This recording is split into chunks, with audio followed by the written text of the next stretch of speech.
The holidays. A time for yearly memes.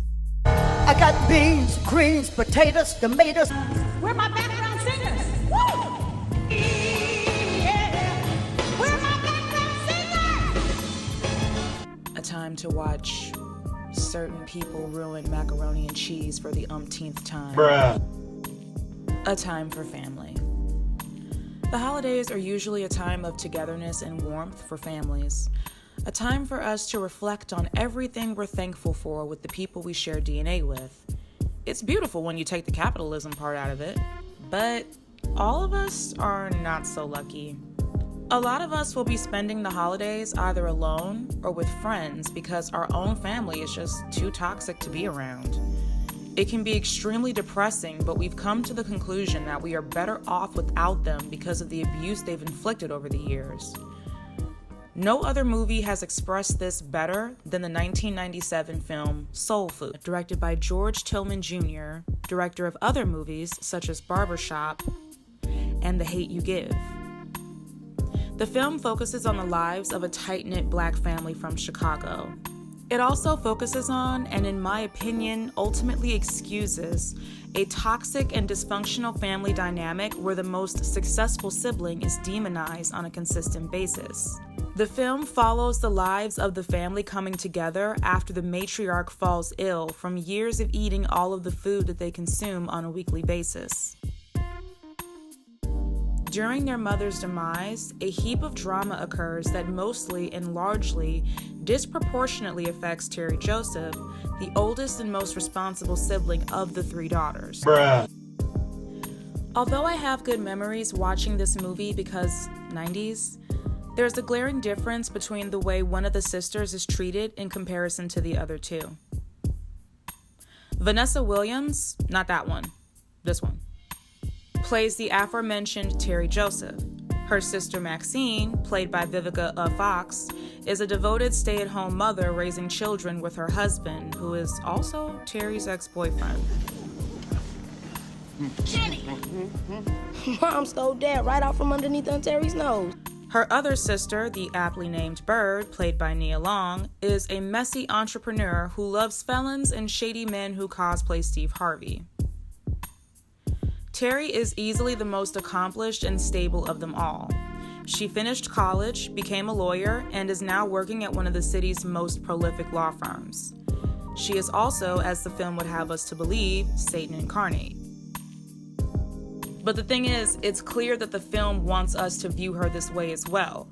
But I'm watching it back as an adult and also as a fellow family trash can, and I'm wondering, how is she a bitch? She looked out for everyone with both her money and her connections.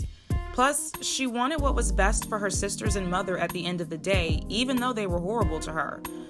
I mean, are we not going to forget about her planning an attack on Lem when she thought that he beat her sister up? And Cousin Blam to whoop Uncle Lem's ass, all because she thought Lem had beat up Bird. Big misunderstanding.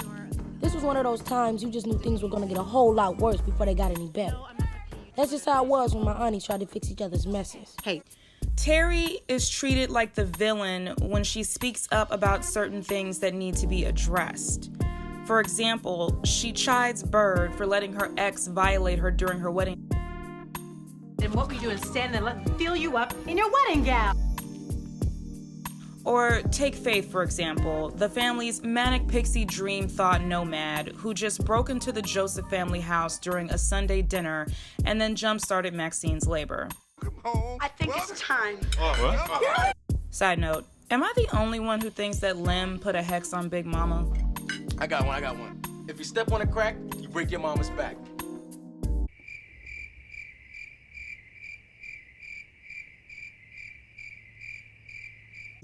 Since Teri's sisters hate her and don't want Faith screwing their husbands,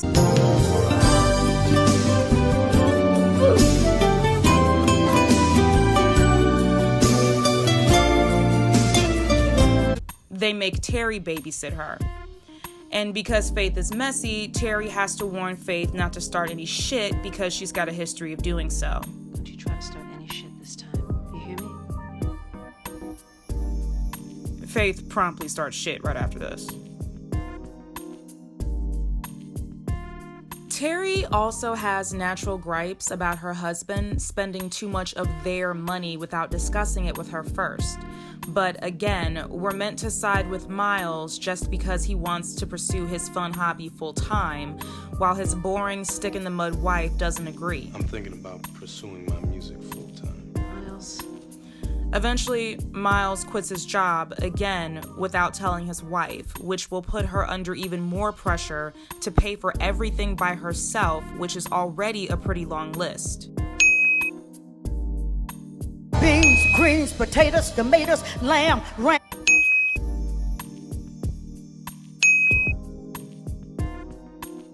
Nobody's paying for the taxes or the utilities except me.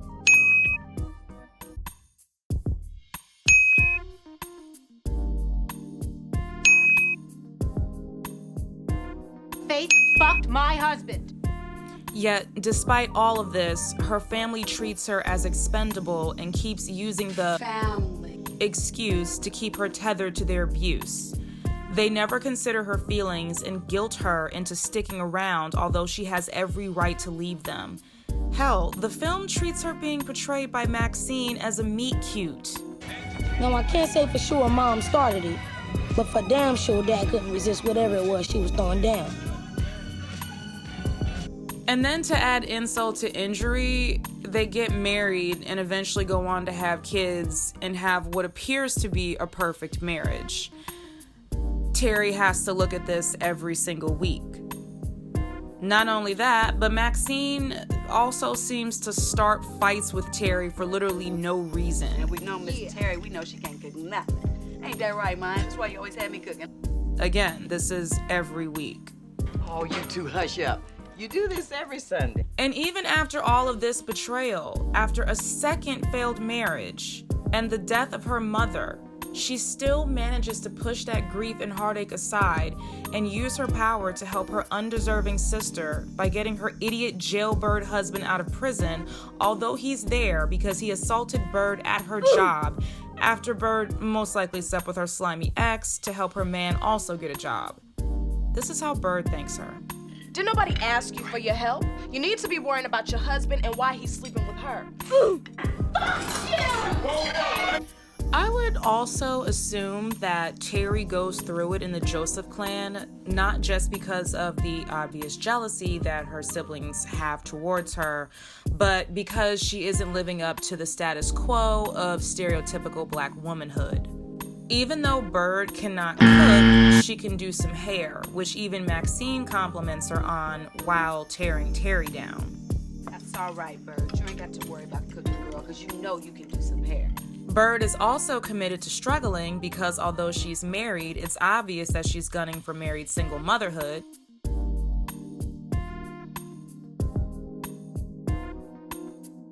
Ooh, the shop is doing really well right now. I'll just pay for our bills. Seeing as Lem most likely would not be able to hold a job after his second prison stint. You can forget about your job, motherfucker. Conversely, Maxine got pregnant in college and subsequently dropped out, presumably because of Ahmad, so she then decided to become a full-time mother. There's nothing wrong with that, of course. But the truth is, having children can make goals such as getting an education take longer, to the point where it falls second to motherhood, if it even happens at all. She even hints at this when she's talking to Bird. You got your own shop, and Terry's got a great job at the firm. Shoot, all I got is a husband and some kids. While motherhood traditionally is valued for women in general, it's especially so for black women culturally. Case in point, Big Mama is really excited when she sees Lem, this guy, beckon Bird for a quickie. This is even further evidenced when Maxine doesn't seem to care about the fact that Bird is pregnant by a felon who just assaulted her at her job and then went to prison for pulling out a gun during a bar fight. The obvious message here being that we just want to give kids lives. Not necessarily good lives, but, just lives. Bird, your child's father, your baby daddy, is in jail, and you, the breadwinner, has a job that requires you to be on your feet for most of the day. And because Lem scared the crap out of your customers, some of them most likely are not going to be returning. I guess you're gonna have to ask Teri for help again. Hey, Teri, how's it going? So remember when I told you that you're a miserable bitch with a cheating husband and that you deserve it? Yeah, and? Well, I'm really sorry about that, and, Lem went back to prison, 3 of my hair dryers broke, business has been really slow at the shop, and I also need Similac. Can you send me $10,000? Meanwhile, Teri is child-free and doesn't seem to be prioritizing kids, clearly more career-oriented. Her own husband doesn't even think it'll happen when Big Mama has her prophetic someone's about to get pregnant dream. I dreamt of fishes last night. Somebody been doing some deep sea fishing. Don't point over here. I think that Teri is also hated because she has what a lot of her family members do not have: power. I'm selling the house. You're not selling the house. I am the guardian of her estate. That means I make the decisions.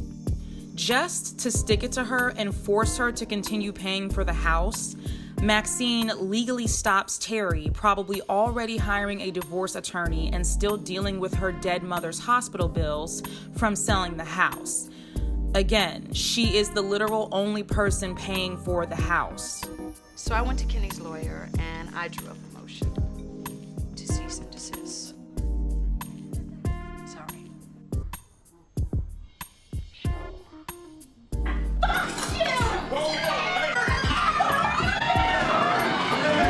So now I think I have to drag Big Mama because she likely contributed to the male-identified culture of the family that ultimately harms Teri.